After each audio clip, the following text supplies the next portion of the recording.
Okay, so welcome back. We are going to look at, we're going to look at subtopic 3.6, Kirchhoff law. Dua learning objective dekat sini. The first one is to state and describe Kirchhoff law, and the second one is to use Kirchhoff law. Sebenarnya Kirchhoff law is one of the important subtopic dalam chapter 3 yang sangat famous, dia akan keluar waktu exam. Satu soalan Kirchhoff law contributes to 6 ataupun 7 marks selalunya lah. 6 ataupun 7 marks dekat sini. Alright, dan ini memang famous lah. Dia memang akan keluar almost every year because chapter 3 ni you have approximately 13 marks juga. You have 13 marks and you have 7 subtopics dekat sini. Yes, tak silap kita ada 7 subtopik. Almost every question akan keluar lah sebab kita ada 13 markah. Tapi Kirchhoff law ni memang dia akan take up to 6 marks. Paling minimum pun 6 markah lah. Tapi senang nak score sebenarnya. Sangat senang nak score. Okay. So, we are going to first look at the Kirchhoff first law. Basically, that is 2 law for Kirchhoff. Kirchhoff first law dan juga Kirchhoff second law. The first law states that the algebraic sum of the current entering any junction in a circuit must equal to the algebraic sum of the current leaving that junction. Okay, ataupun mathematically summation current in kena sama dengan summation current out. Maksudnya, let's say you have a junction. Maksud junction adalah di mana bila current tengah lalu, kita ada current tengah lalu dalam satu wire, dia jumpa bucu dan dekat bucu tu dia akan ada branching. Okay, maksud branching dekat sini adalah current itu ada option more than one path that it can flow. Itu kita panggil junction. Di mana current start to split. Current has a branching. Wire itu ada branching. Branching tu kita panggil dia sebagai kita punya junction lah. Tempat yang ada branching tu kita panggil dia sebagai junction. So contoh saya bagi, kamu ada bateri, kamu ada resistance. Okay, ini bucu kita. Dari bucu ni, awak nak turun bawah boleh. Awak nak pergi terus boleh. Okay, contoh kita ada 2 laluan dekat sini. Alright. Tapi selalunya untuk Kirchhoff law, bentuk diagram dia beginilah. Say you have another. Okay, begini.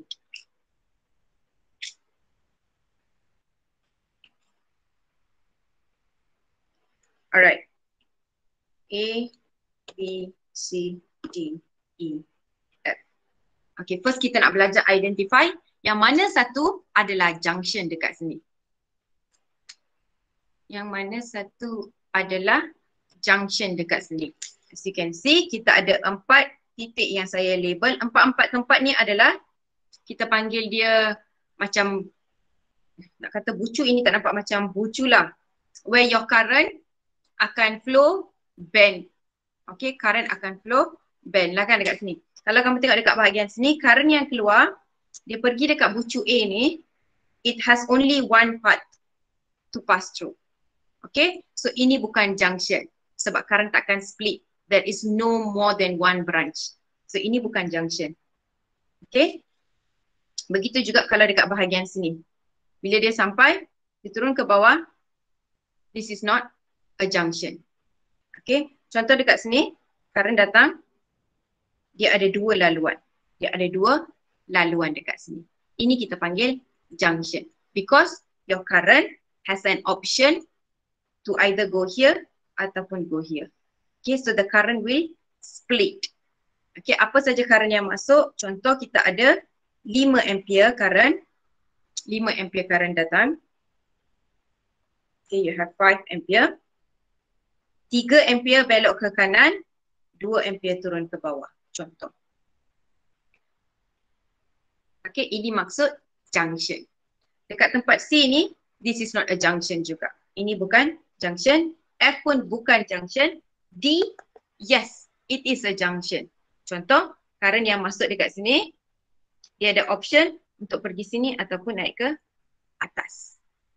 Okay, as long as you have more than one branch, itu adalah junction. How to identify junction adalah kita kena ada lebih daripada satu branching dekat sini. Okay, apa maksud dia adalah untuk first law, Kirchhoff first law adalah algebraic sum of the current entering any junction must equals to the algebraic sum of the current leaving that junction. So, kalaulah kita ada circuit macam tadi, okay, ini junction kita.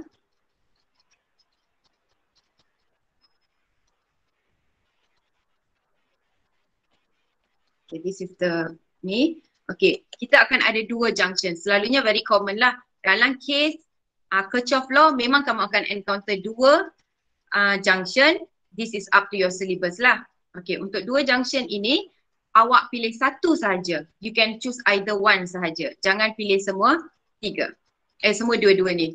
Nanti kamu confuse. You choose only one side. So katakan kita nak pilih yang ini C. Junction C. Ini junction D So kita abaikan junction D ni. Focus on C. Okay. Selalunya dalam soalan, dia akan bagi direction of current. Okay, dia akan bagi direction of current. Kalau direction of current is not given, okay, kalau direction of current is not given, you can decide. Awak boleh pilih, awak nak letak current tu akan flow in which direction. Kalau kamu perasan, untuk Kirchhoff law syarat nak guna Kirchhoff law, maksudnya for you to identify ini adalah Kirchhoff law ataupun tidak soalan dia, awak kena tengok pada bilangan bateri.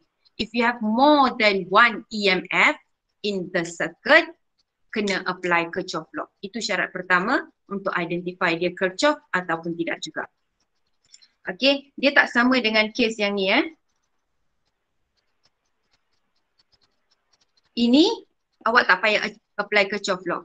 Contoh kalau dia tanya what is the current flowing in the circuit, awak kena buat apa adalah awak simplify resistance saja. Simplify dua ni, dapatkan satu resistance. Lepas tu dah simplify dua ni, lepas tu simplify pula yang dua ni. And then boleh dapat total current yang akan flow in the circuit. Because dia ada satu saja EMF. When you have more than one EMF, kita tak boleh simplify circuit. Maksudnya kalau soalan suruh cari current, apa current yang lalu across resistor ini ataupun ini sekalipun, you cannot simplify the circuit because you have more than one EMF. Okay, syarat untuk Kirchhoff law lebih daripada satu EMF. Okay, so kita dah tahu ini adalah soalan Kirchhoff law. And then kita nak apply this Kirchhoff first law ini. So to apply this Kirchhoff first law, kita kena identify junction. So kita dah identify junction dekat sini. And then next, kita tengok adakah direction of current given in the question. Kalau tak diberi, kita boleh assign sendiri. Sebab ini hanyalah assumption yang kita akan buat. Based on that assumption, awak akan dapat jawapan. Right, the first thing adalah lepas kamu temu junction, contoh dalam soalan dia bagi tahulah kita ada direction of current tengah flow in this way. Contoh dia bagi dalam soalan. Okay. So kita tengok dekat junction C ini, you have one current that is flowing from this direction into the junction C. You have another current flowing in this direction into the junction C. Lepas tu kalau kamu tengok dekat belah bawah ni, you have another current flowing in this direction leaving the junction C. So kalau kamu tengok dekat C ni, at C, kamu akan ada dua current yang masuk. Katakan saya panggil ni I1, ini I2. I1 in, I2 pun in. Katakan ini I3 kamu, I3 out. Dekat junction C itu. Okay, according to the Kirchhoff first law, summation of the current in kena sama dengan summation of the current out. Dua current ini in. So kita tambah dia, summation I in must equals to summation I out. So maksudnya I1 campur dengan I2 kena sama dengan apa sahaja current yang tengah keluar daripada that junction. This is what Kirchhoff's law is all about. Okay. Maksudnya current yang masuk kena sama nilai dengan current yang keluar. So contoh kamu ada, this is your junction. Kamu ada, contoh ini circuit kamu lah. Ini wire 1, wire 2, wire 3, wire 4. And then you have current yang tengah flow dekat sini. Okay. Current yang kita ada, katakan ini saya panggil I1. Okay, ini junction dia. Ini I2. Ini I3. Ini I4. Okay. Kalau macam ni, tak boleh. Sebab all four current is entering the junction. Dia tak boleh semua orang bagi. Dia kena ada satu laluan yang current tu keluar. Sebab kalau semua current masuk, dia nak keluar ke mana? Litar kamu akan burst. Dia akan terbakar. Sebab dia tak ada laluan untuk let the current go. So kena ada satu part yang akan outkan current daripada junction yang kita pilih.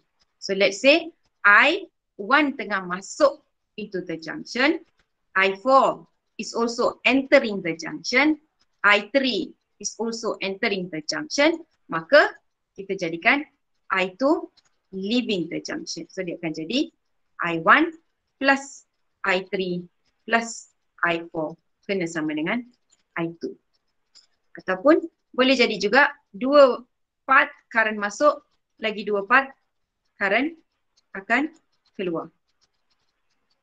Plus I4 sama dengan I3 plus I2. Boleh juga. Yang penting kena ada current yang masuk dan kena ada current yang keluar. Sebab kalau tak dia akan burst. Okay, in any junction there must be current in and there must be current out. And the amount that current enters must equal the current that leaves. So contoh I1 adalah 4 ampere, I4 adalah 5 ampere.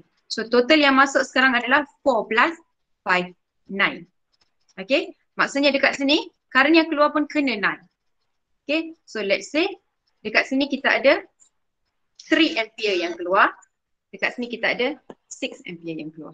When you sum them, you get 9 juga. Itu maksud in, out. Faham tak Kirchhoff's law? Faham, Miss. Identify the junction and then tengok siapa current yang masuk, siapa current yang keluar.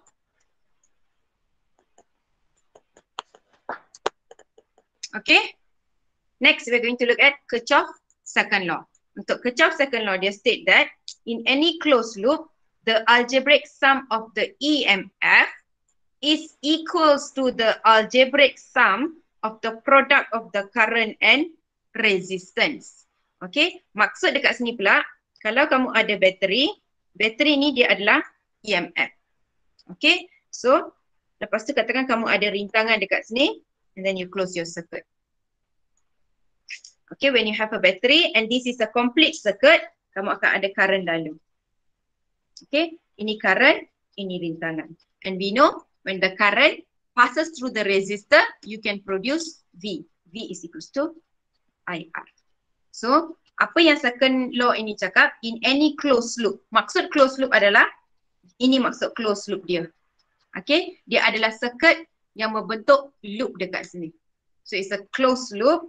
Dan loop ini tertutup. Okay, the algebraic sum of the EMF is equals to the algebraic sum of the product of resistance and the current. So, whatever summation EMF yang kamu ada, kena sama dengan summation of the current passes through the resistor. Okay, current passes through the resistor adalah voltage. So, EMF pun voltage. Voltage kena sama dengan voltage dalam satu loop ini. An amount of voltage from the power supply must equals to the amount of voltage across a particular resistance. Sebab untuk dapat voltage across resistance, current kena lalu dia. Baru kita akan dapat V. V is equals to IR. Current kena lalu, produce V. V ni kena sama dengan apa saja yang disupply. They must equal. Okay, ini adalah Kirchhoff second law. Okay, this is how you're going to solve the problem involving Kirchhoff law. Okay, first dekat sini dia kata draw circuit diagram. Okay, draw circuit diagram. Choose and label the current at each junction in the circuit given. Okay, contoh selalunya circuit diagram dia dah bagi dalam soalan. So let me give you a question here. Contoh we have this one.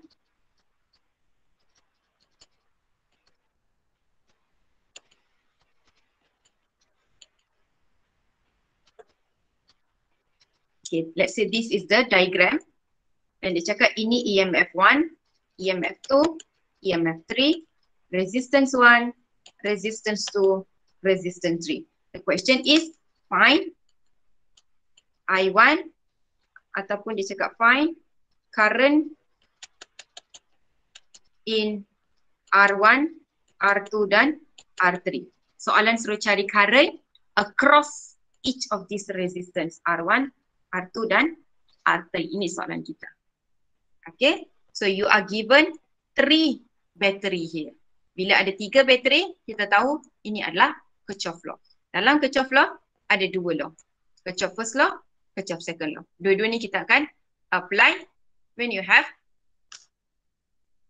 more than 1 loop dekat sini. Kita ada 2 loop dekat sini. Alright, kita fokus dulu. Dia kata draw circuit diagram. Circuit diagram dah diberi dalam soalan. Choose and label the current. Okay, dia suruh choose and label the current at each junction in the circuit given. Okay, kalau dalam soalan dia tak bagi direction of current, kita decide. Okay, setiap kali kita jumpa EMF, kena ada current from the EMF. Kena ada current from the EMF. And then kita tengok, kalau tidak pun, dekat setiap resistance, kena ada current lalu. Okay, so let's say kita fokus pada resistance. So dekat R1 ni, let's say I choose current dia begini. Okay, current ni kena datang daripada mana? Daripada power supply ni. Power supply, current keluar daripada positif. Okay, so the current comes from here. Dia pergi ke sini. Dia berjumpa dengan junction. Okay, stops here. And then kita tengok pada bateri yang kedua ni. Okay, bateri kedua, ini positif juga. Let's say I still want dari positif juga. Okay, ini adalah semua assumption yang kita buat. Okay, ini adalah semua assumption yang kita buat.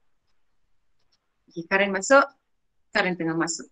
And then dekat bahagian ketiga, this is the direction of current. So let's say I call this as I1, I2 and I3. Okay, so now I'm going to choose and label the current at each junction. So ini junction saya. Sebab I have more than one part where the current can flow. So dekat sini, let's say I choose this one. Okay, I1 akan datang masuk ke dalam junction ini. So I1 is going to enter here. I2 is also entering. And then untuk I3 keluar daripada sini, it has to come out from here sebenarnya. Untuk dia pergi. This whole thing adalah I3. Okay. Saya guna.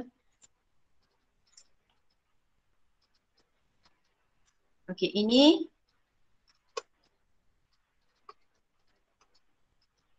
semua adalah I3. Ini semua adalah I3. Ini semua adalah I2. Laluan untuk I2 sahaja. Selagi dia tak jumpa junction, current tak split. So current yang sama akan lalu. Once dia dah jumpa junction, it becomes a different current. Okay, yang dekat atas ni pula, semua ni adalah I1. Okay, the orange color adalah laluan untuk satu jenis current, iaitu I1 sebab dia tak jumpa mana-mana junction. From a junction to another junction, it must be the same current. Daripada satu junction ke another junction, it must be the same current. Begitu juga I2. From a junction to another junction, same current, I2. I3, one junction to another junction, I3. So kita ada 3 jenis current tengah lalu dalam litar ini. Okay, you have 3 different current flowing because you have junction that have 3 part. Kita ada 3 laluan dekat sini. Bila ada 3 laluan, akan ada 3 current yang berbeza yang lalu dekat sini. Okay, dekat bahagian sini, current 1, current 2 dan juga yang bawah ni adalah current 3. Okay. Right, and then you are now going to choose that any one junction in the circuit and apply Kirchhoff's law. Okay, awak boleh pilih junction yang ini ataupun junction yang ini. Boleh. Yang penting pilih satu saja, jangan pilih dua-dua. Okay, let's say kali ni saya nak pilih yang ini dekat D ni. Junction dekat D.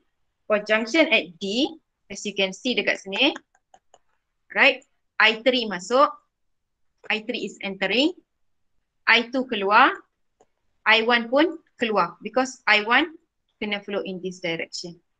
I2 kena flow in this direction. I3 kena flow in this direction. Okay. Dalam satu bahagian, selagi dia tak jumpa junction, current yang akan lalu adalah current yang sama, direction dia sama dekat sini. And then, kita dah pilih, so kita akan apply Kirchhoff's law. Kirchhoff's law kita, first law, I in sama dengan I out. I choose junction D. Tengok dekat D. Siapa yang masuk? I3 sahaja masuk. I3 akan sama dengan I1 plus I2. This is my first law. Biar dia dekat sini. Leave it. And then next, kita kata choose any two closed loop in the circuit and designate a direction clockwise or anti-clockwise to travel around the loop in applying Kirchhoff's second law.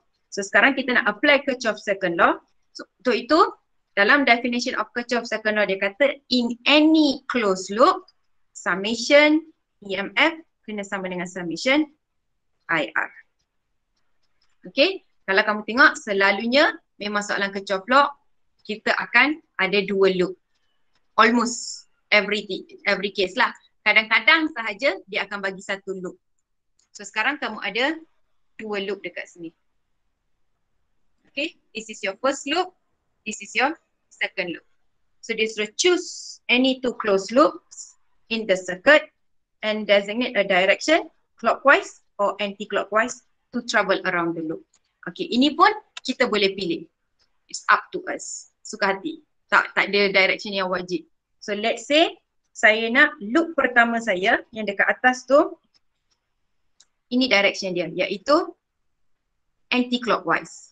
Ini loop pertama saya. Anti-clockwise. Loop kedua pula, saya nak clockwise contoh. Suka hati, boleh? Tak ada masalah. Okay. Ini adalah direction of travel yang kita wish to. And then, kita boleh apply Kirchhoff's second law. Okay, nak apply Kirchhoff's second law ni, menggunakan loop ni, dia kena guna konsep sign convention. Kejap lagi kita akan masuk sign convention itu. And then finally, you're going to solve the simultaneous equation to determine the unknown current ataupun any unknown variables. So kita bolehlah cari current yang akan lalu rintangan 1, rintangan 2 dan rintangan 3. Current yang lalu rintangan 1 adalah sebenarnya I1, the orange one. Current yang lalu rintangan 2 adalah this one, yang beige color tadi, I2. And then current yang lalu rintangan 3 adalah blue color. Itu objektif kita. Okay. So this is the sign convention. Okay.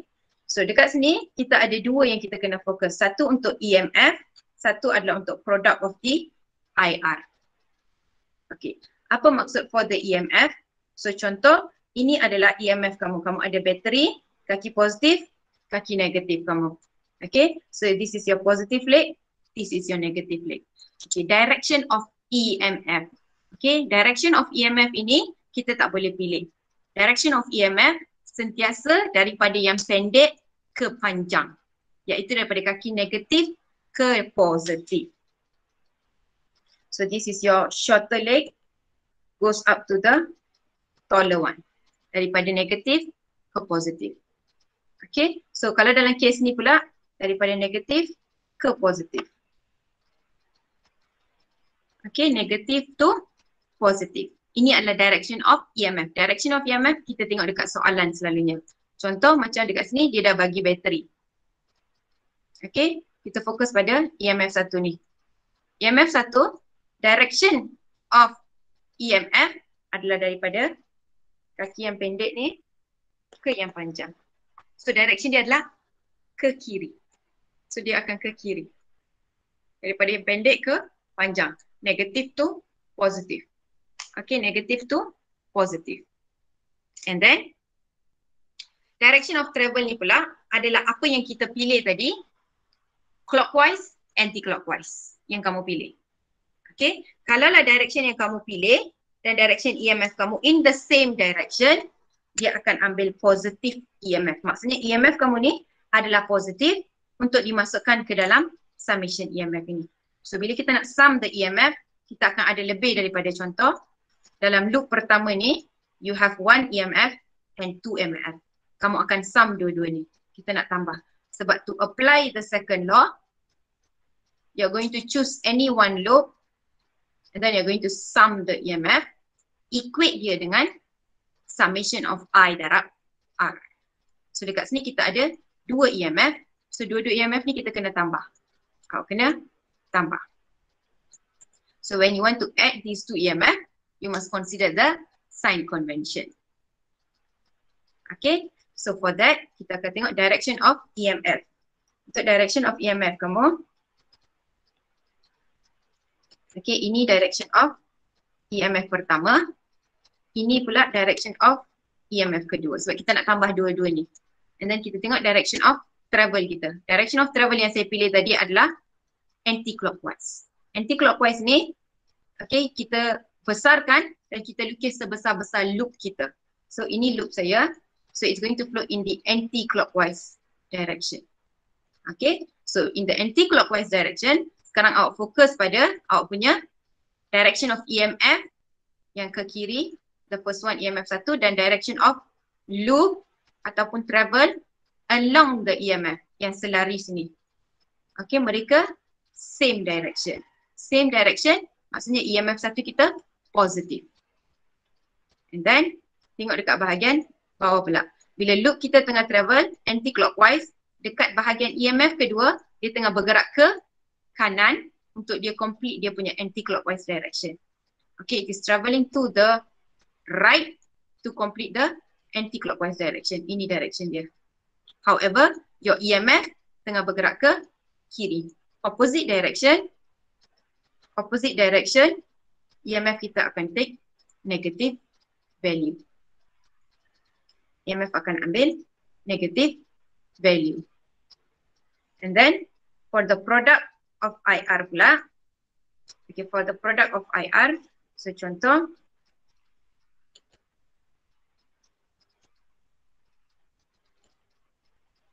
okay, ini current 1, I1, ini current 2, contoh. Contoh, ini current, direction of current kamu. Bawah ni kita ada lagi 1 litar lah. Okay, and then this is your junction. Okay. Direction of loop, katakan anti-clockwise. Okay, so kamu akan ada rintangan. Kamu tengok dekat rintangan itu is your current entering the resistor or leaving lah kan. So ini rintangan kita dekat sini.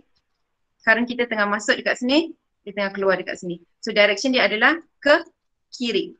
So across the resistance, it is travelling to the left. So ini adalah direction of current. Current 1 ke kiri. Okay, and then direction of the travel yang kita decide tadi ni, it is moving anti-clockwise. Bila dia sampai dekat bahagian resistor 1, direction dia adalah ke kiri to complete the anti-clockwise direction. Okay, to complete the anti-clockwise direction, dia pun ke kiri along the resistor here. So same direction of travel dengan current, ini akan jadi positif I darab dengan R. Tapi kalaulah mereka bertentangan, contoh saya tukar direction of current ni. Okay, you have resistance 2 pula dekat sini. Along this resistance 2, the current is travelling to the left. Current is travelling to the left. Okay, and then look at the direction of travel. Loop yang kamu pilih anti-clockwise. Tapi bila dia along the direction of, bila dia along the resistance 2, dia punya direction adalah ke kanan to complete this anti-clockwise direction. So, kanan, kiri, opposite direction, summation dia jadi negatif. Okay. So, secara conclusionnya dekat sini, let's say you have a circuit. Kita akan buat satu soalan bersama.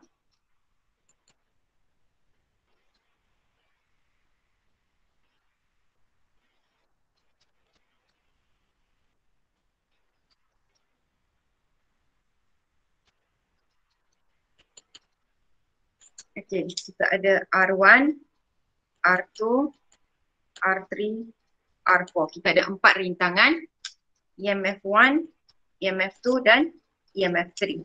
So kita akan apply Kirchhoff law. Okay, kita tahu Kirchhoff law ada 2 rule, betul tak? So tulis dulu the first law here, I in kena sama dengan I out. Ini first law, ini second law. Summation EMF kena sama dengan summation I out. Okay, contoh semua nilai ni dia dah bagi. EMF 1, 12V, EMF 2, 5V, EMF 3, 6V contoh. Ni 1 ohm, 2 ohm, 3 ohm, 4 ohm contoh. The question is, what is the current flowing in the circuit? Current yang tengah flow dalam circuit. Contoh juga, dalam soalan dia dah bagi direction of current. Dalam syllabus baru, baru this recent years, direction of current dia memang bagi. Tapi sebelum ni, jarang dia bagilah. So awak boleh decide dia akan flow in which direction. Kalau dia dah bagi, tak ada masalah. Kalau dia tak bagi, awak tengok bateri, awak ikut je lah. Okay, contoh, ada bateri 1. Bateri 1 ni, current kena keluar daripada positif. Kita stick to that one sahaja. Daripada positif. Itu yang paling senang. Okay, let's say saya cakap, current 1. This is my I1. Okay, and then this is my I2. Okay, and then this is my I3 contoh. Okay, selalu kita buat macam ni, betul tak? Daripada positif terus keluar. Lepas tu sekarang awak tengok junction dekat mana. Okay, contoh kita pilih junction yang ini. Dekat junction sini awak tengok I1 masuk, I2 pun masuk, I3 pun masuk. So ini tak boleh. Maksudnya kita tak boleh pilih direction ini. Okay, sebab in any junction kena ada current yang masuk dan kena ada current yang keluar. So kalau dalam case soalan tak bagi direction of current, dia suruh awak deduce sendiri, dia suruh awak cari sendiri direction of current. Awak kena pastikan ada current yang masuk dalam junction dan ada current yang keluar. So untuk itu kita tukar direction of yang ketiga ini. So it's okay if the current in the direction ini dia travel daripada kaki negatif ke positif. Selalunya the current has to leave positive plate. Betul tak? Ini yang common kita belajar. Betul tak? Bila ada bateri, current akan keluar daripada yang positif. Tapi dalam case ini tak ada masalah. Kita buat dia dekat 3. Sebab ini semua adalah just an assumption that we are making here. Ini semua adalah assumption yang kita buat. Kita assume current 1 flow dekat sini, current 2 flow dekat sini, current 3 akan flow dekat sini. Right, after you have deduced the direction of current, sekarang kita nak cari sebenarnya nilai current-current ini in the circuit. Sebab setiap current ini akan lalu rintangan-rintangan yang ada. Okay, so choose a junction, this junction here, I1 masuk, I2 masuk, I3 keluar. So my equation now, I1 plus I2 is equals to I3. Semua tiga-tiga ini adalah unknown. This is what you're looking for. So leave it as one equation. And then kita masuk equation kedua kita. Iaitu untuk, kita masuk Kirchhoff second law. Untuk Kirchhoff second law, before you start, first thing adalah identify direction of EMF, identify direction of the loop, dan juga identify the direction of current in the resistance. Current in the resistance. Okay, right. direction of EMF dulu. EMF kena sentiasa daripada yang pendek ke panjang. So let's say sekarang kamu punya untuk EMF 1 daripada yang pendek ke panjang, direction dia adalah ke kiri. Yang kedua, pendek, panjang, direction dia adalah ke kiri juga. Yang ketiga, pendek, panjang, direction dia ke kiri juga. So this is the direction of your EMF. Next, direction of loop. Kamu tengok ada dua loop, loop 1, loop 2. You have two loops here. Okay, untuk loop yang pertama, direction dia, katakan awak nak pilih clockwise. Clockwise maksudnya begini. Dia kena pusing in this direction to produce clockwise. 1. Okay, saya akan lukis sebesar-besar litar supaya saya tahu across saya punya litar yang berbentuk 4 segi ni macam mana direction of current dan travel saya. Kalau saya lukis kecil bulat takut confuse. So ini direction clockwise saya. And then loop 2 saya pula, let's say I choose it to be anti-clockwise. This is anti-clockwise. Ini clockwise, ini anti-clockwise saya. Alright, dah fikir direction of loop. Next kita tengok current yang akan lalu setiap resistance dan direction dia macam mana. Okay, for that, you look at your resistance 1 dulu. Okay, resistance 1 ada dekat sini. Siapa current yang akan lalu resistance 1? Adalah I1. Because I1 has to travel in this area bahagian. Betul tak? This is the area where the current 1 is going to flow. Kalau kamu tengok ini battery, dekat sini tak ada junction lagi, sini baru junction. So sepanjang-panjang sini adalah laluan I1 sebenarnya. So it start from here, travel to the right, come back to the junction. So ini direction of I1. Daripada junction sini sampailah ke junction sini. This is your I1. So as you can see, the I1 passes resistance 3 and resistance 1. Dia lalu resistance 1 dan juga resistance 3 dekat sini. Okay, direction dia on resistance 3 adalah ke atas, begini, dia akan limpas naik atas. And then untuk resistance 1 adalah ke kanan. Kiri. This is the direction of your I1. The color yang sama tadi, this one. This is my I1. Direction of I1. Okay, and then look at the second resistance here. Dekat resistance ini, siapa yang akan lalu adalah I2 akan lalu. Because I2 tengah lalu dekat sini, this is the battery, ada resistance, ini baru junction. So sepanjang sini adalah your I2. Selagi tak jumpa junction, current yang akan lalu adalah current yang sama. So along here adalah your I2. Along here adalah your I2. Okay, and then kita tengok pada resistance keempat kita. On your fourth resistance here, current yang akan lalu adalah from here is your I3, continue I3 until you see a junction. So sepanjang ni adalah I3. Okay, so for your I3 is going to flow in the direction to the right along the resistance. Okay. Alright. Kalau kamu rasa confused nak tengok lukisan kamu dekat sini, kamu boleh lukis dia loop 1. Okay, untuk loop 1, apa yang kamu ada tadi adalah you had your battery 1, EMF 1, resistance 1, ini junction. Kalau rasa confused, boleh keluarkan. Lukis asing-asing. Lukis loop 1 dulu. And then pastikan you did not change all this direction lah yang kamu dah deduce tadi tu. Semua direction yang kamu dah lukis ni, termasuk direction of loop, kena transfer masuk ke sini. Okay, kalau tak nampak, boleh pecahkan. Tapi jangan lupa ada junction dekat sini. You're just splitting it so that you can see the picture clearer. Okay, so Sekarang kita nak sum the EMF dekat loop 1 dulu. So for loop 1, you're going to sum the EMF. Kita nak apply Kirchhoff's second law. Kita tengok ada berapa banyak EMF dalam loop pertama. Ini loop pertama kita yang kita lukis clockwise tadi tu. Kita ada EMF 1 dan EMF 2. So you're going to sum these two EMF. To sum, kita tengok direction of EMF dengan direction of travel sama atau tidak. Okay, your first EMF is moving to the left. When you travel in the clockwise direction, as it passes, bila dia limpas EMF 1, dia tengah bergerak ke kanan. So direction mereka terbalik. Bila terbalik, ini akan jadi negatif EMF 1. And then, kita campur dengan EMF yang kedua. So sekarang kita tengok direction of EMF dengan direction of travel sama atau tidak.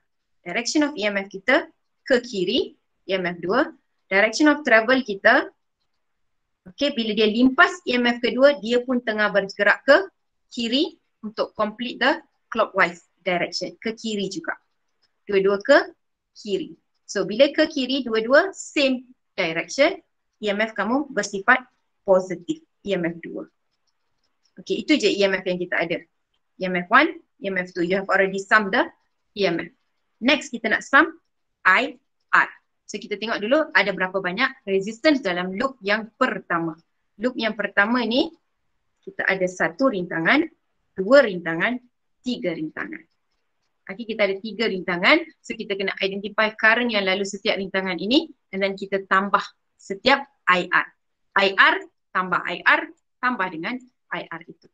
So bila ada 3 rintangan, rintangan pertama siapa yang lalu? I1 yang tengah lalu. Kita dah deduce tadi I1 lalu rintangan pertama. Okay, so you're going to have I1 darab dengan R1. But remember, kena consider the direction of current dan juga direction of travel dulu sebelum kita sum. Direction of current kita ke kiri. Direction of travel kamu for loop pertama adalah clockwise. Okay, clockwise. As you passes the resistance 1, bila kita nak limpas resistance 1, kita tengah bergerak ke kanan untuk complete the clockwise direction. Bergerak ke kanan, tapi current kita tengah bergerak ke kiri di rintangan pertama. So dia jadi negatif I1 R1. And then you look at the next resistance kamu, resistance kedua kamu. Resistance kedua kamu, current yang lalu adalah I2. Current yang lalu resistance kedua adalah I2 dan current tengah bergerak ke kiri sepanjang litar ini. To the left. And then now look at the direction of travel kamu. Dia tengah bergerak ke kiri juga. Bila dia limpas rintangan kedua kamu. So same direction dengan current. So I2 R2 kamu adalah positif. I2 darab R2. And then kita ada lagi satu rintangan dekat sini iaitu R3. Siapa yang lalu R3 adalah I1. I1 lalu. I1 tengah naik ke atas across the resistance trees ni. Dia tengah naik ke atas. And then your travel punya direction is in the clockwise direction. As dia passes the resistance 3, dia tengah turun ke bawah to complete that clockwise direction. So mereka berada pada arah yang bertentangan. So bila bertentangan, minus negatif I1 current yang sama dengan resistance 1 tadi dan resistance 3. So now awak boleh masukkan semua nilai yang awak tahu. EMF 1 adalah 12, EMF 2 adalah 5, samakan dengan I1 kita tak tahu, R1 adalah 1 ohm, I2 tak tahu, R2 adalah 2 ohm, I1 tak tahu, 3 ohm. And as you can see, you have I1 dan I1. Simplify dua ni. Okay, so what you have here is negative 7 sama dengan negatif I1 plus 2I2 minus 3I1. So Negatif I1 tolak dengan 3 I1. Dapat negatif 4 I1 campur 2 I2 negatif 7. So ini equation kedua kamu. Okay, sebab kita ada 2 unknown, kita tak dapat proceed. So just stop there. Berhenti dekat situ. Tak ada masalah. Boleh berhenti dekat sini. So ini equation pertama kamu di mana 3 adalah unknown. Equation kedua kamu ada 2 unknown. And then kita masuk kepada loop yang kedua. Sebab kita ada 3 unknown, you must have 3 equation. So for that, awak kena masuk loop yang kedua. Loop yang kedua adalah loop yang kamu lukis dekat bawah sini. Okay, so for your loop tu kita akan apply Kirchhoff second law juga. Kirchhoff first law kita apply sekali sahaja. Kirchhoff second law kita akan apply untuk setiap loop yang kita ada. Selalunya 2 loop lah. So dua-dua loop ni akan ada dia punya second law, iaitu summation EMF is equals to summation IR. Okay.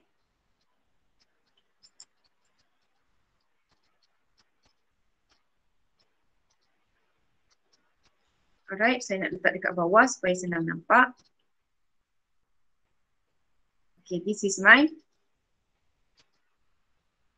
loop here. Circuit saya dekat sini. Okay, so saya nak apply. So for that, I look at my second loop sahaja, iaitu yang dekat bawah sini sahaja. Dekat bawah sini, how many EMF do you have? EMF 2 dan EMF 3. Ada 2 EMF. So kita nak tambah dua-dua ni. So to sum these 2 EMF, apa yang kita akan buat adalah kita akan ambil direction of the EMF dengan direction of the loop. Okay, sekarang awak kena fokus EMF kamu ini dan ini. Loop yang kita tengah cakap adalah loop yang kedua. So fokus pada loop yang kedua. Yang ke atas ni jangan pandang dah. Yang bawah sahaja. Okay, so your EMF yang kedua tengah bergerak ke kiri. Tengah bergerak ke kiri daripada kaki yang pendek ke panjang. And then look at your second loop. Loop kamu tengah buat anti-clockwise. In the direction of the EMF, dia tengah bergerak ke kiri juga. Same direction. Okay, dia tengah bergerak ke kiri supaya dia boleh complete the anti-clockwise direction ini. So EMF ke kiri, loop kamu pun ke kiri. So you're travelling to the left. So kamu akan ada same direction, positive EMF 2. And then next, look at your EMF 3. Your EMF 3 is travelling from shorter leg to the taller one. So it is moving to the left. And then look at your loop. Dia tengah travel along EMF 3, dia tengah bergerak ke kanan. Bila dah sampai dekat kawasan EMF ketiga, dia bergerak ke kanan untuk complete that anti-clockwise direction. So, bergerak ke kanan, EMF ke kiri, opposite to each other, minus EMF 3, sorry. Okay, dah dapat. Kita samakan dengan IR. Sebab ada 2 je EMF. Kita dah sum dah kedua-dua. Next, kita dah masuk kepada product of IR. Kita tengok ada berapa resistance dulu. Ada resistance 2, ada resistance 4. So ada 2 resistance yang terlibat dalam loop kedua kita. Resistance 2 dan resistance 4. Okay, resistance 2 kamu, current yang lalu adalah I2. Current yang lalu adalah I2 and the current is moving from right to left. So dia tengah bergerak ke kiri. Bergerak ke kiri along resistance kedua. And then your loop pula is travelling anti-clockwise direction. As it passes resistance kedua, dia pun bergerak ke kiri. Dia tengah bergerak ke kiri juga. Sama direction, kiri dan kiri. Negative, positive, I2, R2. Same direction And then kita tengok pada resistance terakhir kita, resistance 4. Resistance 4, current yang lalu adalah I3. The current that passes through resistance 4 adalah I3. I3 kamu tengah bergerak ke kanan. And then your loop here travelling to the right along resistance 4 to complete the anti-clockwise direction. Okay, bila dia sampai resistance keempat, dia pun tengah bergerak ke kanan. So, dua-dua same direction plus I3 R4. Sekarang kita masukkan nilai. EMF 2, 5 tolak dengan 6 samakan dengan I2 tak tahu, R2 2 campur dengan I3 pun tak tahu, R4 adalah 4. So you end up with negative 1, 2, I2 campur dengan 4, I3. Ini equation ketiga kamu. Selesai mencari equation. So you manage to find 3 equation for 3 unknown yang kita nak cari sekarang. Okay.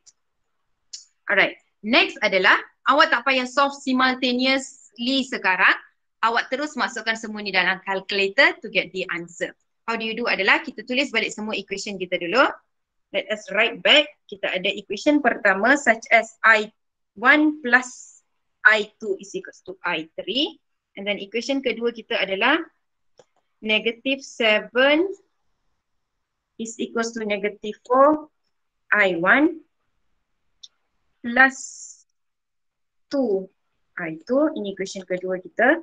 And then equation ketiga kita pula adalah negative 1 equals to 2I2 plus 4I3. So ini adalah ketiga-tiga equation kita. Kita akan masukkan dia dalam calculator untuk dapatkan I1, I2 dan I3. Okay, for that, untuk kita masukkan dalam calculator, okay, kita kena pastikan, okay, current duduk on one side, the unknown akan the value akan duduk on the other side. Maksudnya, I semua kena dikumpulkan on one side. Contoh sekarang saya akan cadang I semua duduk dekat belah kiri. I semua duduk dekat belah kiri. Nilai akan duduk dekat sebelah kanan. So contoh kita tengok equation pertama. Kita ada I1, I2 dan I3 sahaja. Tak ada nilai langsung. Okay. I1 dan I2 is already on the left.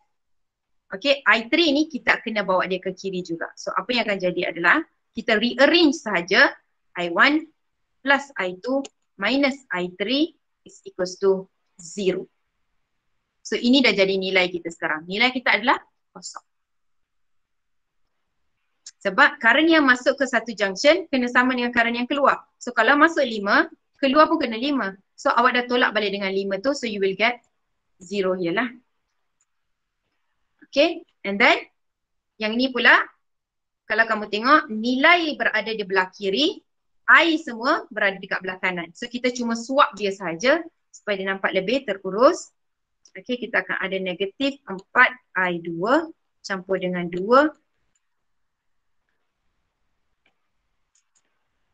Negatif 4I2 plus 2I2 is equals to negative 7.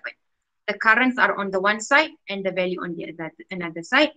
And then do the same for equation ketiga. Kita ada nilai dekat belah kanan, value dekat belah, nilai kiri, value dekat belah kanan, kita swap saja tempat. So you have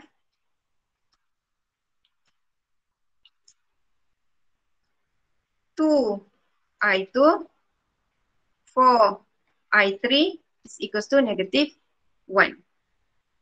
Okay, ini yang kamu ada. Equation pertama, equation kedua dan juga equation ketiga. Okay, bila kita nak tekan calculator, semua orang keluarkan calculator masing-masing. Okay, dekat saya ada 570 yang color hitam ni je. Siapa yang guna 750 color grey? If I'm not mistaken, kalau kamu tekan untuk pergi ke simultaneous equation, dia akan keluar terus. Memang kamu akan ada operation simultaneous equation dalam kamu punya calculator tu. Tapi if you can give me 1 minute, saya boleh pergi dapatkan calculator tu. Kejap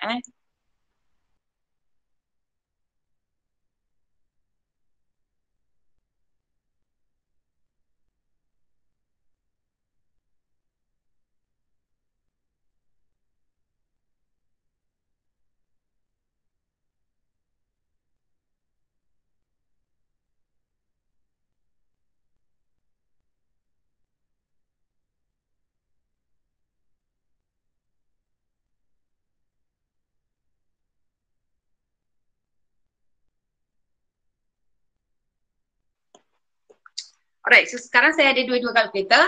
Saya akan tunjuk untuk yang calculator ini dulu sebab ini yang ramai guna. Okay, calculator color grey ni. Lepas tu sekarang ada color pink semua. It should have the similar function to this one. So apa yang awak buat adalah awak tekan mode dekat sini, tekan butang mode. Lepas tu kamu akan nampak dia tulis 1 com, 2 complex, 3 statistik, 4 base N, 5 equation. You press number 5. Tekan nombor 5, dia akan keluar 1, 2, 3, 4 juga dekat sini. Okay, so what you have to choose adalah, kejap sebab saya jarang guna kalkulator ni, saya pun DOS. Saya rasa awak kena pilih nombor 2. Yes, awak kena pilih nombor 2. Okay, lepas tekan nombor 5, pilih mode, nombor 5 and then press 2. Okay, lepas tu dia akan keluar macam matrix. Okay, dia akan keluar macam matrix. Dia akan ada 1, 2, 3 A, B 1, 2, 3, C 1, 2, 3. Okay, and then for this calculator, okay, yang ABC itu adalah I1, I2, I3 kamu. ABC kamu adalah I1, I2 dan I3 kamu. And then 1, 2, 3 adalah equation pertama, equation kedua dan equation ketiga. So now focus on equation pertama, melintang. Melintang. Dalam equation pertama, I1 kamu, in front your I1, do you have any value? Okay, tak ada. Nilai dia adalah 1, betul tak? Bukan tak ada nilai, nilai dia adalah 1 sebab you have I1 sahaja. So you press 1. Okay, lepas tu tekan equal, pergi. Dia akan pergi dekat, masih dekat baris pertama, iaitu equation pertama, cuma sekarang dia bergerak ke B. B adalah your I2. Choose I2 kamu, dia tulis 1 juga untuk equation pertama. This is your first equation. Ini equation pertama ya. Tengok saya punya screen sekali. I kedua kamu, in front I kedua, 1 nilai. So tekan 1, tekan equal, dia akan bergerak ke C. Masih equation pertama, masih on the first row sini, masih on the first row, cuma dia dah masuk ke C sekarang. Okay, sekarang kalau kamu tengok tak ada any number kecuali 1 lah kan. Tapi dia ada negatif, so kena press negative 1. Tekan negatif 1 and then dia akan keluar bahagian D pula. D sekarang adalah your value selepas equal. So tekan kosong. Okay, sekarang automatically dia akan turun ke barisan kedua. Okay, sekarang barisan kedua indicate is the second equation. Barisan kedua A adalah your negative 4 I1.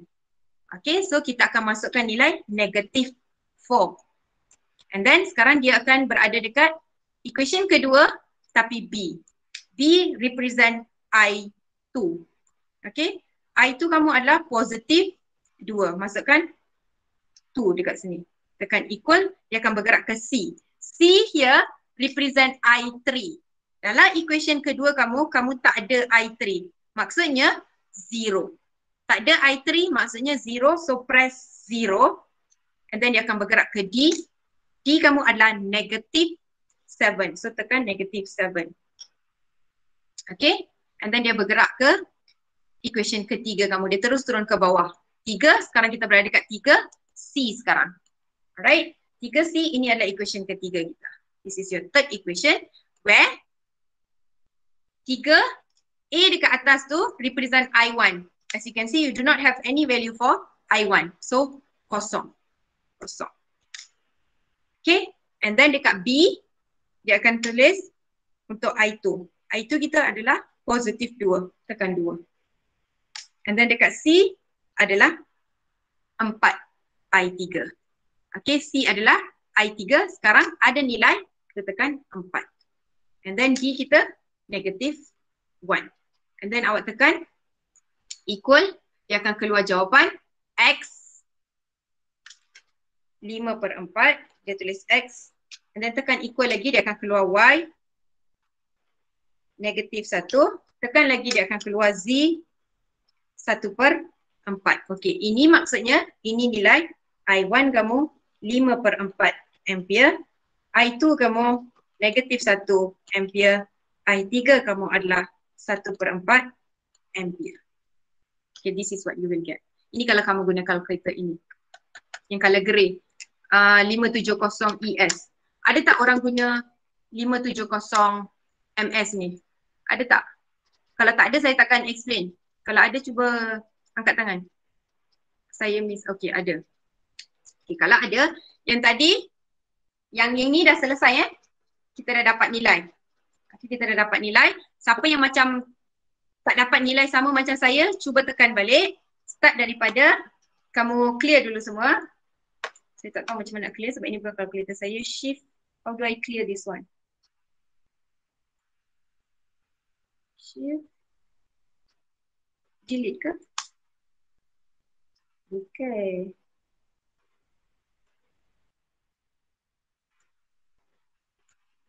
Okay.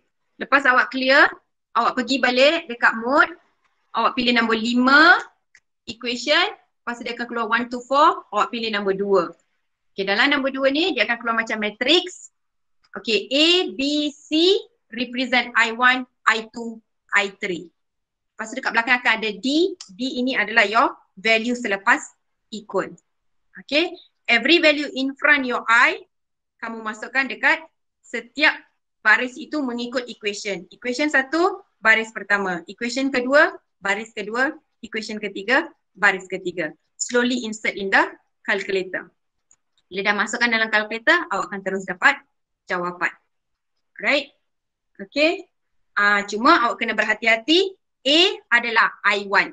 B, I2, C, I3. So contoh dalam equation ni, tak ada I3 kan? Kalau takut tersilap, tulis kosong I3. Macam yang dekat sini, tak ada I2, kosong I1. Supaya tak terconfuse, nanti boleh masukkan dekat sini sebagai 0.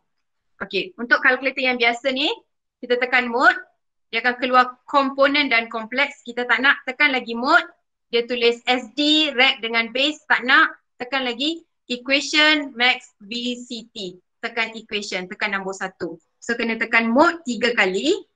Kali pertama, kali kedua, kali ketiga, keluar equation. EQN, tekan EQN, tekan nombor 1. Lepas tu dia akan ada unknown, cross dia mark. Awak pilih 3. Kita punya unknown. Kita ada berapa unknown? 3 unknown, so kita tekan 3. So dia akan terus keluar I1. Dia akan terus keluar A1, cross dia mark. A1 represent nilai current 1 dalam equation pertama. A represent I1. 1 yang kecil tu represent equation pertama. Okay, so A1 maksudnya equation 1 nilai current 1. So focus on your first equation dulu. A1 adalah 1. And then dia keluar B1 pula. B, I2, 1 dekat sini represent equation pertama. Which is 1 juga. And then dia keluar C1. Represent your I3 from equation 3. Negative 1. Jangan tertinggal negatif ni. Lepas dia keluar D1. Iaitu the value in your equation pertama. Which is 0. And then dia terus masuk A2. A2 indicates kita dah masuk equation yang kedua. A represent I1. So dia akan jadi negatif 4. B2 pula represent I2 in the equation kedua, 2. And then C2, I3 in the equation ketiga, equation kedua, I3 in the equation kedua, tak ada I3, 0. And then D2, value in the equation kedua, negative 7. And then kita masuk ke equation ketiga.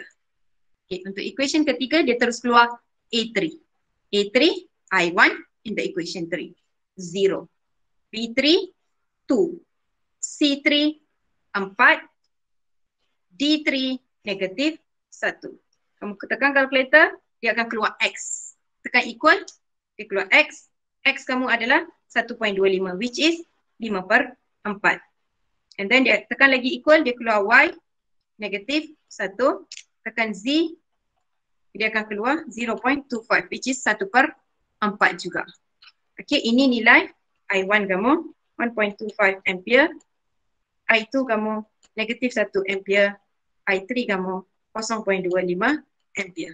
Same thing. Dua-dua calculator bagi jawapan yang sama. Okay, are we all good? Good, Miss. Okay, ini sangat Miss. penting macam saya cakap, awak ada 6 atau 7 markah dekat sini. Cara dia bagi markah dekat sini adalah, okay, kalau 7 markah, dia akan bagi markah untuk ini. This one. Summation EMF is equals to IR dan summation I in equals to I out. Kalau tulis dua-dua, dia bagi satu markah. Ini konsep. Markah konsep. Dua-dua ada, dia bagi satu markah. So EMF in, summation in sama dengan summation out dengan summation EMF sama dengan summation IR, satu markah. And then if you get the correct equation pertama, 1 mark. Correct equation kedua, 1 more mark. Correct equation ketiga, 1 more mark. Dah 4 markah. Okay. Kadang-kadang equation kita tak sama dengan equation skema ataupun tak sama dengan kawan. Okay. Boleh jadi kita masih betul sebab direction loop yang kita pilih tak semestinya sama dengan each other. Macam saya cakap, loop ini kita boleh pilih sendiri. Clockwise, anti-clockwise, suka hati masing-masing. So boleh jadi you could have choose loop pertama ini sebagai anti-clockwise. I choose clockwise. Tak ada masalah. Okay, so tak semestinya equation semua orang akan lebih kurang sama. Dia akan beza dari segi direction. Positif, negatif je lah yang akan tak sama. Positif, negatif. Dari segi nilai semua, it should be the same lah kan. Dari segi nilai semua, it should be the same. And then, final answer kamu, you got the correct I. 1 markah, 1 markah, 1 markah. Terus 7 markah dekat tangan. Okay, dia tak nak tengok the process ni. Kira-kira ni dia tak nak tengok. Sebab tu, you don't have to waste your time, do your max. Tekan calculator sahaja. Simply transfer all into the calculator, you will get the value for I1, I2 and I3. Tapi, to easily obtain these 3 mark, you must first get the correct equation dulu. Nak dapatkan correct equation, ini kena bagus.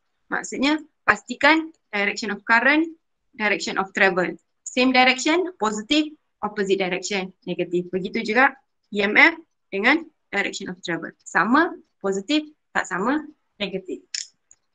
Alright, I know it is very difficult in the first go. Sebab too many things, terlalu banyak. Sebab nak apply Kirchhoff first law, nak apply second law, nak fahamkan direction dia memang banyak. So nanti awak cuba practice, buat dulu. We have few examples on Kirchhoff law. Cuba jawab. Tak dapat, awak boleh minta bantuan dekat saya. Dan kalau ada masalah nak tekan calculator, saya tahu susah juga saya nak guide kamu tekan calculator menggunakan this online platform. Kalau kamu nak saya jumpa kamu face to face, saya akan ada dekat sini, saya tak balik cuti. So sepanjang minggu depan kalau nak jumpa saya, kalau kepada yang tak balik, boleh buat appointment, kita boleh jumpa face to face, saya boleh ajar kamu tekan calculator. Sebab sayang, if you have already got all these 4 marks, maksudnya semua equation dah betul, tapi jawapan ni salah. Sayanglah kan? Sayang sekali. Okay, sebab tersalah tekan calculator sahaja. You can easily get these 3 marks here.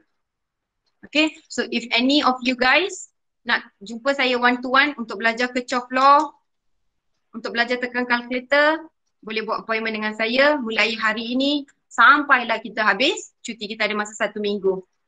Okay, kepada yang tak balik lah. Kalau yang balik juga, kita hanya boleh jumpa face to, kita hanya boleh jumpa online lah. But if you still want to consult one to one, I can help you juga.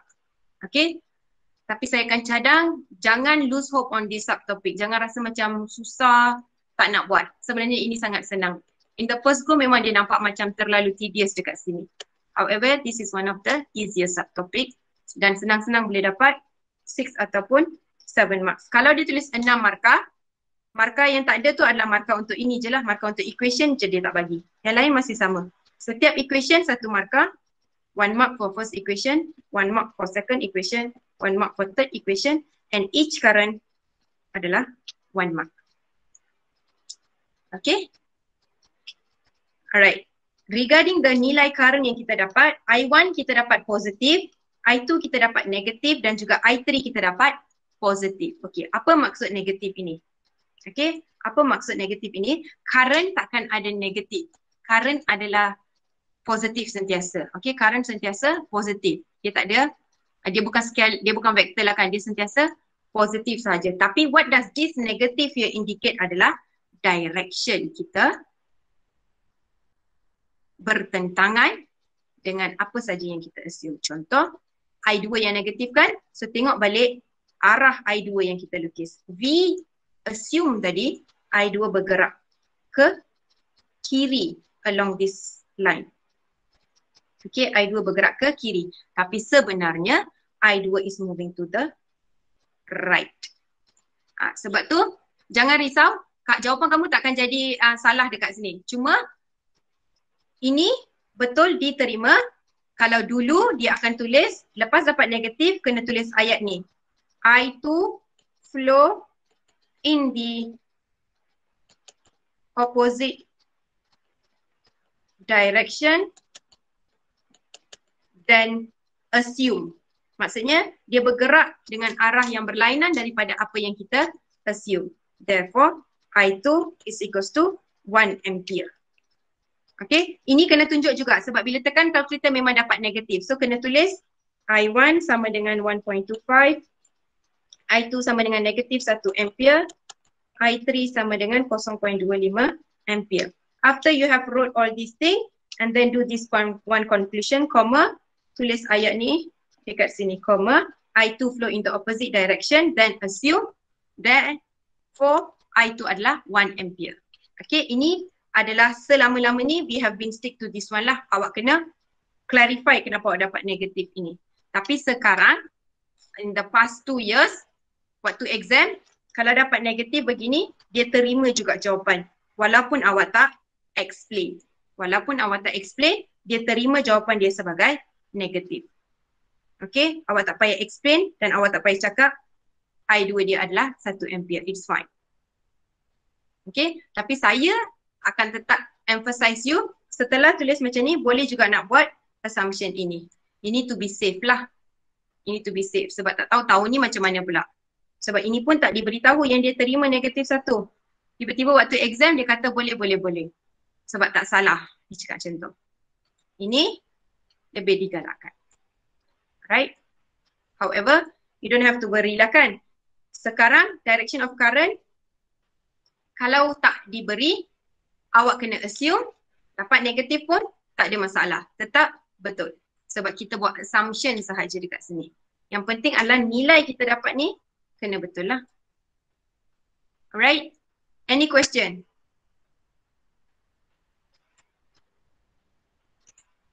Jeremy, yes Jeremy. Ada soalan itu? Miss boleh tanya, boleh ulang pasal I1R3 di loop 1? I1 R3 I1 di loop 1. R3. Kenapa dia negatif? Kenapa dia negatif? Oh, dekat loop pertama ni ke? Negatif 3. Ya. Okey.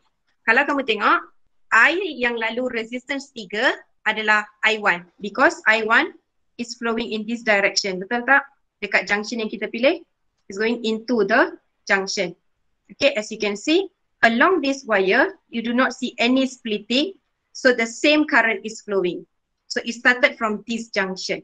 So from this junction to this junction, the same current is flowing, which is I1. So as it passes through R3, it is going up so that it will continue to move in the same direction when it enter the junction sini. Sebab tadi kita dah decide dekat junction yang kita pilih ni, I1 is entering. I1 tengah masuk. So untuk dia masuk dekat sini, dia kena bergerak ke kiri, dekat sini kena bergerak ke kiri, dekat sini dia kena naik atas. Baru direction dia sama. Okay, so in R3, I1 is going up. Okay, and then look at the loop. Loop yang kita pilih adalah clockwise. Ya, ini clockwise. Okay, clockwise. So as the loop passes resistance 3, it is going down.